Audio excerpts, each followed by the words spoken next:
अनमोल वचन अखिल भारतीय संत मत सत्संग के संस्थापक और गृहस्थ में आनंद योग के जनक परम संत महात्मा परम पूज्य श्री यशपाल जी महाराज अर्थात परम पूज्य भाई साहब जी द्वारा प्रतिपादित इन अनमोल वचनों का पालन करना अति आवश्यक है। ये वचन हमारी गृहस्थ आध्यात्मिक साधना के लिए मूलभूत सिद्धांत हैं, जो इस प्रकार हैं। हम दुनिया की हर चीज की कीमत आंकते हैं, अपने मानव जीवन की कीमत भी जाने व परमात्मा की प्राप्ति हेतु साधना करें। मनुष्य योनि एक उपहार है, इसीलिए परमात्मा को धन्यवाद देते हुए आधा घंटा प्रातःकाल, आधा घंटा सायंकाल पूजा अवश्य करें। सत्संग, सतनाम व सद्गुरु को प्राथमिकता देते हुए इसी के आधार पर ध्यान योगाभ्यास अवश्य करें व गृहस्थ के कार्यों को परमात्मा का कार्य समझकर उसी की याद में संपन्न करें। हर समय ये ध्यान रहे कि गुरु कृपा द्वारा परमात्मा की पवित्र सत्ता का हमारी आत्मा में वास है, अतः मन में निरंतर अपने इष्ट देव का जाप करें। मान सम्मान की इच्छा ना करें व अपमान से दुखी ना हो। परमात्मा के अतिरिक्त किसी और का भय ना करें। दूसरों की बुराई न करें, न सुने, सत्य व मधुर बोलें, अश्लील शब्द मुंह से ना निकालें, सभी से नम्रतापूर्ण व सुंदर व्यवहार करें। धर्म पत्नी के अतिरिक्त अपने से बड़ी से माता जैसा, बराबर की से बहन जैसा व छोटी से पुत्री जैसा व्यवहार करें। सांसारिक जीवन यापन की आवश्यकताएं अंतहीन है, इसलिए अधिक से अधिक समय सत्संग में व धन परोपकार में खर्च करें। याद रखें, न स्त्री माया है, न धन दौलत, न ही परिवार। माया वह है जो हृदय को परमात्मा से दूर हटा दे। अतः निरंतर सत्संग और सद्गुरु की शरण में रहने का प्रयास करें। भोजन अपने इष्ट को अर्पण कर प्रसाद रूप में परमात्मा की याद में करें। रात्रि में सोने से पहले अच्छे बुरे कार्यों का आत्मनिरीक्षण कर उसका समुचित पश्चाताप करते हुए ध्यान करें व प्रभु की गहरी याद में ही विश्राम करें। परमात्मा तू ही है, तेरी इच्छा पूर्ण हो।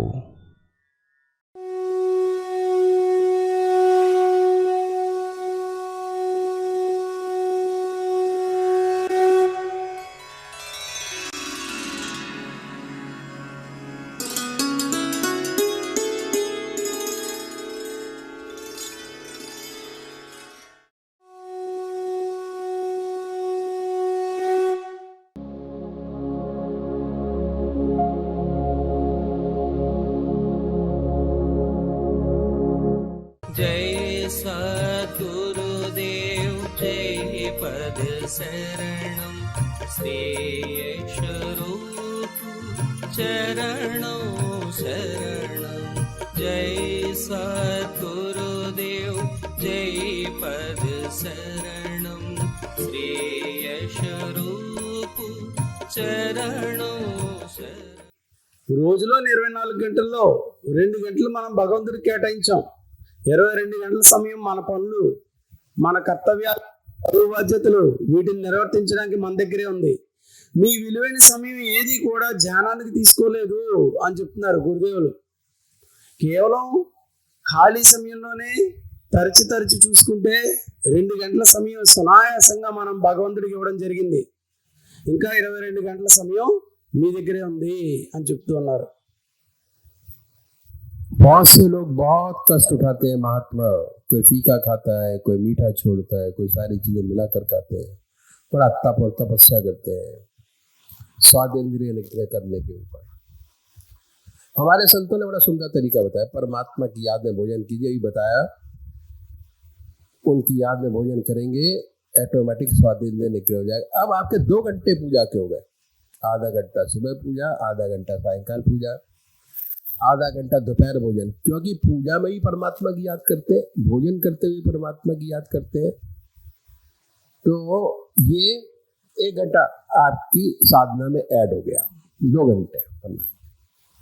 आगे और देखा, क्योंकि हमको 24 घंटे परमात्मा की याद करनी है, 1 घंटा आधा घंटे से काम नहीं चलेगा किसी हालत में भी। तो ये देखा गया कि हर मनुष्य सोता है और सोने में 6 घंटे सब लगाते हैं। 6 घंटे सोने से पहले अगर 20 मिनट परमात्मा को दे दें तो बहुत बड़ी बात हो जाएगी, विहार की शुद्धि हो जाएगी। भगवान श्री कृष्ण ने विहार की शुद्धि पर बड़ा भारी जोर दिया। 20 मिनट परमात्मा को दिए, 6 घंटे आपके अपने, वही अपना समय है आपका। आपने अपना समय अपना बनाया। हर चीज की कीमत आंकते हैं, जमीन की कीमत आंकते हैं, गहनों की कीमत आंकते हैं, साड़ी की कीमत आंकते हैं, हर चीज की कीमत आंकते हैं, पर अपनी कीमत हम नहीं आंकते कि हमारी कीमत क्या है।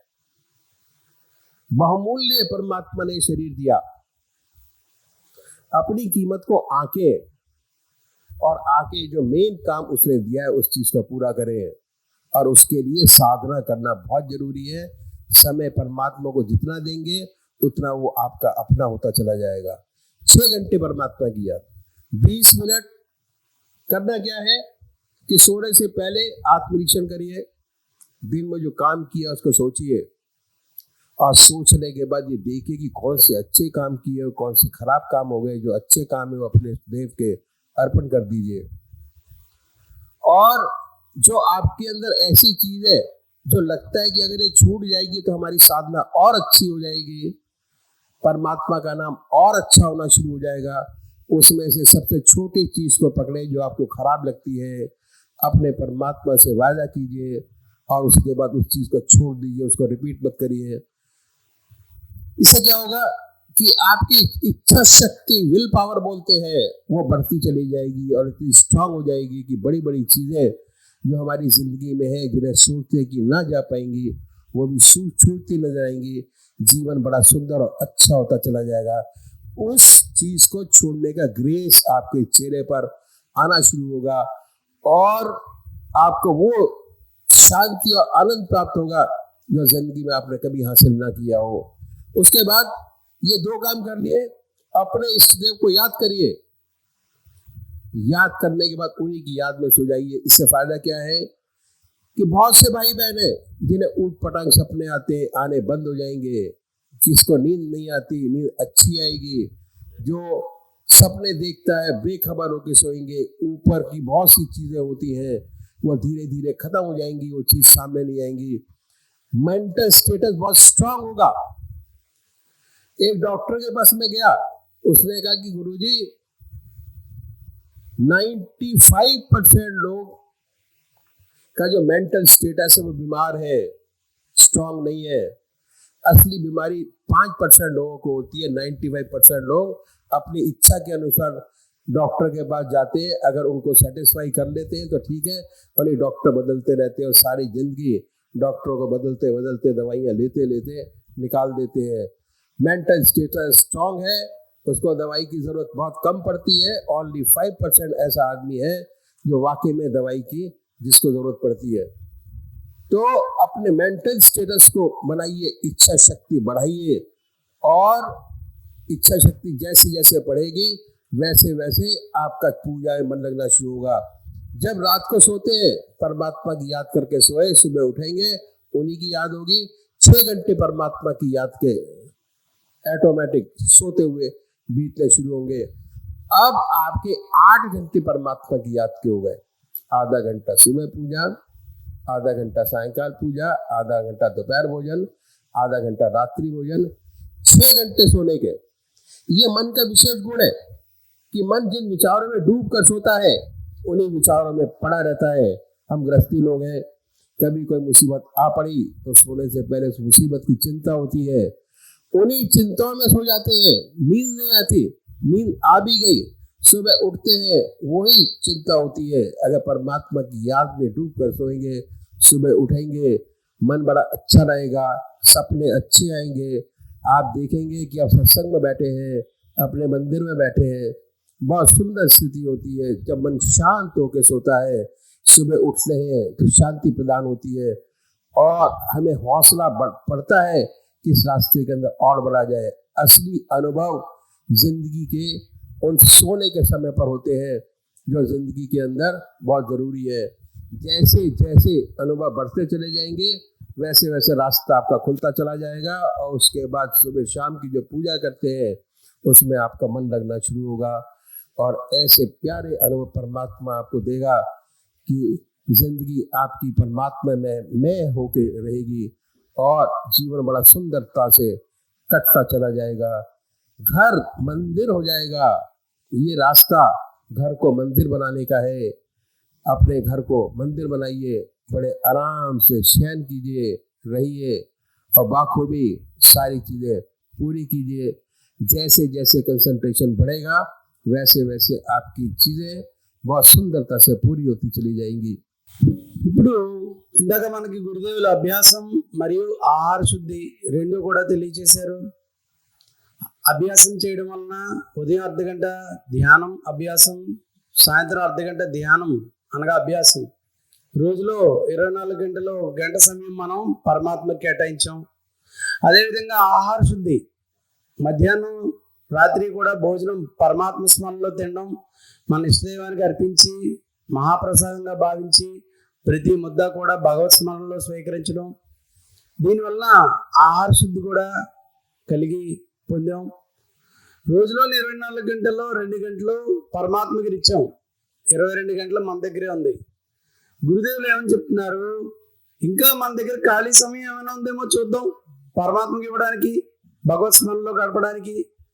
ఎందుకంటే ఎంతో విలువైనటువంటి మానవ శరీరాన్ని పరమాత్మ మనకి ప్రసాదించాడు.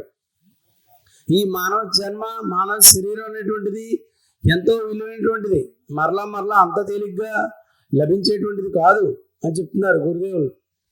కనుక ఇంకా ఖాళీ సమయం ఏమైనా ఉందా, వృధాగా పోతూ ఉన్నటువంటి సమయం అని చూస్తే మనందరం కూడా రాత్రి ఇంచుమించుగా 6 లేదా 8 గంటలు నిద్రపోతూ ఉంటాం.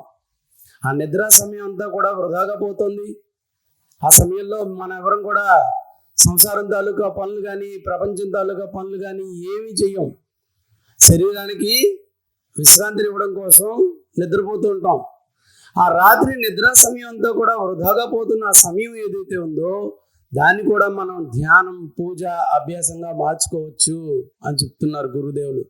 చిన్న మార్పు చేయడం ద్వారా ఆ వృధాగా పోతున్న 6 గంటల సమయం కూడా ధ్యానంగా మార్చుకోవచ్చు, అభ్యాసంగా మార్చవచ్చు. ఏం చేయాలి అంటే గురువుగా చెప్తున్నారు, నిద్రించే ముందు ఉదయం సాయంత్రం ఏ విధంగా అయితే మనసులో మీ ఇష్టదైవాన్ని ధ్యానం చేశారో, మీ ఇష్టదైవాన్ని స్మరించారో, అదేవిధంగా నిద్రించే ముందు ఒక్క 20 నిమిషాల పాటు మంచం మీద కూర్చుని ఒక్క 20 నిమిషాల పాటు మీ ఇష్టదైవం యొక్క ధ్యానంలో కూర్చోండి. ఆ తర్వాత ఉదయం లేచింది మొదలుకొని నిద్రపోయే వరకు మీ వల్ల జరిగినటువంటి పనులన్నీ కూడా 1-2 సార్లు చూసుకోండి. ఆ రోజు మీ వల్ల జరిగినటువంటి పనులు ఏవైతే ఉన్నాయో, మంచి అయినా చెడైనా రెండు కూడా 1-2 సార్లు తరచి చూసుకోండి. మన వల్ల ఏదైనా మంచి జరిగింది అనుకోండి, పరోపకారం, ఇతరులకి సహాయం చేయడం, మాట సహాయం, ధన సహాయం, ఏదైనా సరే మీ వల్ల మంచి జరిగింది అంటే దాన్ని పరమాత్మకి అర్పించండి. హే ప్రభు, ఈరోజు నా వల్ల జరిగిన ఈ మంచి ఏదైతే ఉందో అది నీ వల్లే జరిగింది, నువ్వే నా ద్వారా అవతలి వ్యక్తికి సహాయం చేసావు అనేటువంటి భావనలో ఆ పుణ్యకార్యం ఏదైతే ఉందో, ఆ కర్మ తాలూకా ఫలితం ఏదైతే ఉందో అది భగవంతుడికి అర్పించండి. అదేవిధంగా మన అందరం కూడా గృహస్థలం, సంసారంలో, సమాజంలో ఇరుగురు పడుతూ ఉంటాం. అందువల్ల తెలుసో తెలియకో తప్పులు, పొరపాట్లు జరుగుతూ ఉంటాయి. తప్పులు చేయడం అనేది మానవ సహజం. తెలుసో తెలియకో మన వల్ల తప్పులు జరుగుతాయి. ఇతరులని నిందించడం, ఇతరుల యొక్క మనసు బాధ పెట్టడం, కష్టపెట్టడం, ఏదో ఒకటి జరుగుతుంది. కనుక ఆ రోజు మీ వలన ఏదైనా చెడు కర్మ జరిగినట్లయితే, తప్పు జరిగినట్లయితే పశ్చాత్తాపంతో పరమాత్మను ప్రార్థించండి. ఏ ప్రభు, ఈరోజు తెలుసో తెలియకో నా వలన ఈ తప్పు జరిగిపోయింది, రేపటి నుంచి మరలా ఈ తప్పు చేయకుండా నాలో ఉన్నటువంటి ఈ బలహీనతని తొలగించండి అని చెప్పి భగవంతుని ప్రార్థించండి. ఏం జరిగింది అంటే ఆ పాపకర్మ తాలూకా ఫలితం కూడా పరమాత్మకి అర్పించేసాం.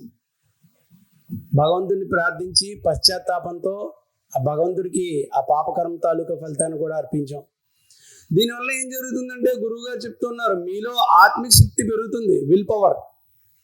ఎప్పుడైతే రోజు మనం చేసేటువంటి పనులు ఏవైతే ఉన్నాయో 1-2 సార్లు చూసుకుని చూడండి. ఒక వ్యాపారస్తుడు ఉంటాడు, ఉదయం లేచింది మొదలుకొని రాత్రి షాప్ కట్టేసేంత వరకు నిన్న ఎంత డబ్బులు వచ్చాయి, ఈవేళ ఎంత సరికమ్ము, ఎంత లాభం వచ్చింది, ఎన్ని ఖర్చులు అయ్యాయి, ఎంత మిగిలింది రాసుకుంటాడు.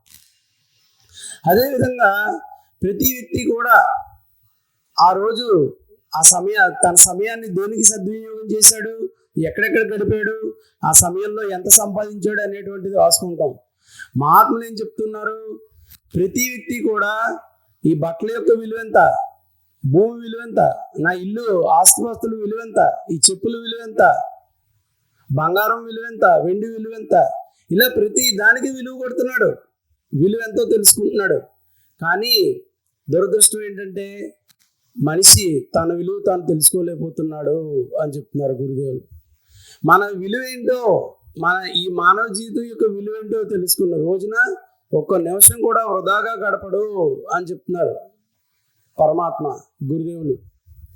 మన విలువ ఏంటి, ఈ మానవ జీవితం, ఈ మానవ శరీరం యొక్క విలువ ఏంటి, భగవంతుడు ఎందుకు ఇచ్చాడు ఈ మానవ శరీరాన్ని అనేటువంటి విషయం తెలుసుకోవాలి. మన జీవితం యొక్క విలువ తెలుసుకోవాలి, ప్రతి నిమిషం ఎంత విలువైందో తెలుసుకోవాలని చెప్తున్నారు. ఈ విధంగా ఆత్మనిరీక్షణ చేసుకుని 1-2 సార్లు మనం చేసినటువంటి పనులన్నీ కూడా మంచివైతే పరమాత్మకు అర్పించి, చెడు కర్మలైతే రేపటి నుంచి ఆ చెడు అనేది ఏదైతే ఉందో అది మరలా తిరిగి రాకుండా, వాళ్ళ ఎటువంటి తప్పు జరగకుండా నిగ్రహం కలిగించమని పరమాత్మని ప్రార్థించి అప్పుడు భగవన్నామస్మరణలో నిద్రించాలి. ఏం జరుగుతుంది అంటే గురుదేవులు చెప్తున్నారు, భగవన్నామస్మరణలో నిద్రించడం వలన 3 రకాలైనటువంటి లాభాలు కలుగుతాయని చెప్తున్నారు. మొట్టమొదటిది చక్కగా నిద్ర కలుగుతుంది, నిద్ర పడుతుంది. నిద్ర లేని వాళ్ళు, నిద్ర పట్టని వాళ్ళు డాక్టర్ల దగ్గరికి వెళ్ళి ఎన్నో రకాలైనటువంటి మందులు వాడుతున్నారు. మనోవ్యాధితో ఉన్న వాళ్ళకి నిద్ర పట్టదు. డాక్టర్ల దగ్గరికి వెళ్ళి రకరకాల మందులు, ఇంజక్షన్లు వాడుతూ ఉంటారు, నిద్ర మాత్రలు. చాలా మందికి నిద్ర పట్టదు. కానీ ఈ విధంగా భగవన్నామస్మరణలో నిద్రించడం వలన చక్కగా నిద్ర పడుతుంది అని చెప్తున్నారు. రెండోది, చాలా మందికి పీడకళ్ళు, తలాతోకాలేని కళ్ళు, దుస్వప్నాలు వస్తూ ఉంటాయి. భగవన్నామస్మరణ చేసుకుని నిద్రించడం వలన ఆ స్వప్నాలన్నీ కూడా పోతాయని చెప్తున్నారు. మంచి మంచి స్వప్నాలు కలుగుతాయి. దేవీ దేవతామూర్తుల యొక్క దర్శనం, మీ ఇష్టదేవి యొక్క దర్శనం, గురువు గారి యొక్క దర్శనం, సత్సంగంలో కూర్చున్నట్లు, తీర్థయాత్రలకు వెళ్తున్నట్లు, గుళ్ళల్లో మందిరాల్లో ఉన్నట్లు మంచి మంచి కళలు కలుగుతాయి, మంచి మంచి అనుభవాలు వస్తాయి అని చెప్తూ ఉన్నారు. మూడోది ఏమిటి, ఉదయం లేవగానే మీ శరీరం అంతా కూడా ఎంతో తాజాగా, చక్కగా, తేలికగా ఉంటుంది. నోరు తెరవగానే మీ ఇష్టదేవి యొక్క నామస్మరణ వస్తుంది. అదేవిధంగా కళ్ళు తెరవగానే మీ ఇష్టదేవి యొక్క రూపం కనబడుతుంది. దీని యొక్క నిదర్శనం ఏమిటి, రాత్రి 6 గంటల సమయం కూడా ధ్యానం కింద మారిపోయింది.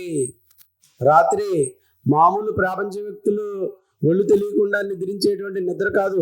6 గంటల సమయం కూడా పూజ, ధ్యానంగా మార్చుకున్నాము అనడానికి ఇదే నిదర్శనం అని చెప్తూ ఉన్నారు గురుదేవులు. ఎంతో తేలిగ్గా, ఎటువంటి కష్టం పడకుండా ఇప్పటిదాకా చెప్పినటువంటి ఈ విధానం, ఉదయం అర్ధగంట, సాయంత్రం అర్ధగంట, గంట సమయం, ఉదయం అర్ధగంట, రాత్రి అర్ధగంట, భోజన సమయం గంట, రాత్రి నిద్రించే 6 గంటల సమయం కలుపుకుంటే 8 గంటల సమయం మనం భగవంతుడికి ఇచ్చేసాం చాలా చాలా తేలిగ్గా. ఇంకా మన విలువైన సమయం అంతా మన దగ్గరే ఉంది. ఈ విధంగా ఎప్పుడైతే 8 గంటలు పరమాత్మకి, 16 గంటలు ప్రపంచానికి కేటాయించామో, మనలో పరమాత్మకు సంబంధించినటువంటి ఆలోచనలు, మనసు ఒక వంతు భగవంతుడి వైపు, 2 వంతులు ప్రపంచం వైపు వెళ్ళింది. కాబట్టి ఇక మీకు ఏకాగ్రత కలగడం అనేది అంత కష్టమైన పని కాదు, అత్యంత తేలిగ్గా ఏకాగ్రత కలుగుతుందని చెప్తున్నారు. అసలు ఎందుకు ఈ మనస్సుకి ధ్యానం, ఏకాగ్రత అలవాటు చేయాలంటే గురువు గారు చెప్తున్నారు, ఈ రోజుల్లో మనందరికీ కలిగేటువంటి అనారోగ్యాలు అవి ఏవైతే ఉన్నాయో 100% మానసిక మనోవ్యాధ వల్లే కలుగుతున్నాయని చెప్తున్నారు. ఆయన తెలుసు, డాక్టర్ గారు ఒక ఆయన ఉన్నారు, ఆయన చెప్పారట, భయ్యాజీ నా దగ్గరికి వచ్చే పేషెంట్లో రోగుల్లో 99 మంది మానసిక రుగ్మతలతోటి మానసిక మనోవ్యధలతోటి బాధపడే వాళ్ళే వస్తున్నారు. వాళ్ళ శరీరానికి కలిగిన రోగం ఎంతైతే మానసిక వ్యధ ఎంత. 95% మానసికంగా కంగారు పడిపోయి ఆందోళన చెందేసి తమకు వచ్చిన రోగాన్ని పెద్ద పెద్దదిగా చేసేసుకుంటున్నారు. నా దగ్గర వాళ్ళకి నయం అయిపోతే వేరే డాక్టర్ దగ్గరికి వెళ్ళిపోతున్నారు, నయం అయిపోతే ఇంకో వేరే డాక్టర్ దగ్గరికి వెళ్ళిపోతున్నారు తప్ప మానసికంగా ఆరోగ్యంగా దృఢంగా ఉండాలని ఎవరూ ఆలోచించట్లేదు అని చెప్తున్నారు. ఎప్పుడైతే మనసుకి ధ్యానం భగవన్ నామం అనేటువంటిది అలవాటు చేసామో మనసు ఎంతో శక్తివంతంగా ఉంటుంది. మానసిక ప్రశాంతత ఎప్పుడైతే కలిగిందో మనిషి శారీరకంగా కూడా ప్రశాంతంగా ఉంటాడు. ఏ ఇంట్లో అయితే ఈ భగవన్నామ స్మరణ ధ్యానం అనేటువంటిది కలుగుతుందో జరుగుతుందో ఆ ఇల్లంతా కూడా ఒక సుందరమైన దేవాలయంలా మారిపోతుందని చెప్తున్నారు. ఇంట్లో పూర్తి ఆధ్యాత్మిక వాతావరణం వస్తుంది. ఇంట్లోని వాళ్ళందరూ కూడా చక్కగా మానసికంగా ప్రశాంతమైనటువంటి స్థితిలో ఉంటారు. ఈ ఆధ్యాత్మిక జీవితంతో పాటు మీ ప్రాపంచిక జీవితం కూడా ఎంతో సుందరమయంగా మారిపోతుంది అని చెప్తూ ఉన్నారు గురుదేవులు.